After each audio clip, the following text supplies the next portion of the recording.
ஒரு தகப்பனாருக்கு 2 மகன்கள் இருந்தார்கள். இருவரையும் நன்றாய் படிக்க வைத்து, அவர்கள் நன்றாய் பணி செய்கின்ற அளவிற்கு உயர்ந்தார். மூத்தவனுக்கு வெளிநாட்டில் வேலை கிடைத்தது. இளையவனுக்கோ சாதாரண வேலைதான், இந்தியாவிலே வேலை பார்த்து கொண்டிருந்தான். மூத்தவன் நன்றாக சம்பாதித்தான், நன்றாக வளர்ந்தான்.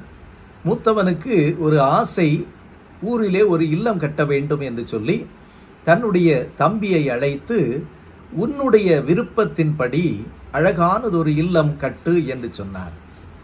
அழகாய் இல்லம் கட்டி எழுப்பப்பட்டது. ஒவ்வொரு விசையும் இந்த தம்பி அண்ணனை பார்த்து கேட்பான், இந்த இல்லம் இப்படி போதுமா, இந்த அளவு போதுமா, இந்த நிலை போதுமா, இந்த பொருட்கள் போதுமா என்று எல்லாம் ஆலோசனை கேட்பான்.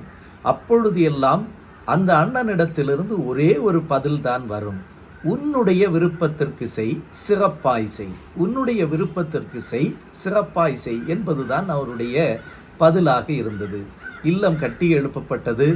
இல்லத்தினுடைய அர்ப்பண விழாவுக்கு போதகர் அழைக்கப்பட்டிருந்தார். அழகான அர்ப்பண விழா நடைபெற்று கொண்டிருந்தது. இல்லம் அர்ப்பணிக்கப்பட்ட பின்பு அந்த இல்லத்தினுடைய அந்த சாவி கொத்தை எடுத்து போதகருடைய கரங்களிலே கொடுத்து விட்டு அவர் சொன்னார், இந்த சாவியை தம்பியினிடத்திலே கொடுத்து விடுங்கள், இது என்னுடைய தம்பிக்காக நான் கட்டி கொடுக்கின்ற ஒரு பரிசு என்று சொல்லி மனமகிழ்ச்சியோடு சொன்னான். இந்த சாவி கொத்தை அதிர்ச்சியோடும் சந்தோஷத்தோடும் பெற்றுக்கொண்ட இந்த தம்பி மனமகிழ்ந்தான். ஆனால் அவனுடைய உள்ளத்திலே ஒரு எண்ணம் என்னவென்றால், ஒரு வார்த்தை மட்டும் இந்த இல்லம் எனக்கென்று சொல்லி இருந்தானே என்று சொன்னால் நான் இப்படி கட்டியிருப்பேனே, அப்படி கட்டியிருப்பேனே என்று சொல்லி உள்ளத்திலே சிந்திக்க ஆரம்பித்தான். ஆனால் அண்ணன் சொன்னான், உன்னுடைய விருப்பப்படியே செய், சிறப்பாய் செய் என்று சொன்னான். பிரியமானவர்களே, வேதத்திலே ஒரு அழகான வசனம் ஒன்று உண்டு. மனுஷர் உங்களுக்கு எதை செய்ய வேண்டும் என்று விரும்புகிறீர்களோ அதையே நீங்களும் அவர்களுக்கு செய்யுங்கள். பிரியமானவர்களே, ஆண்டவர் நமக்கு கற்றுத்தருகின்ற பாடம் இதுதான்.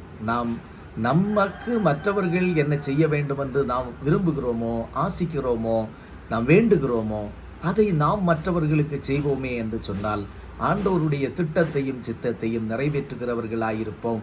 நாமும் அதிலே மகிழ்வோம். கர்த்தர் நம்மை ஆசீர்வதிப்பார். God plus.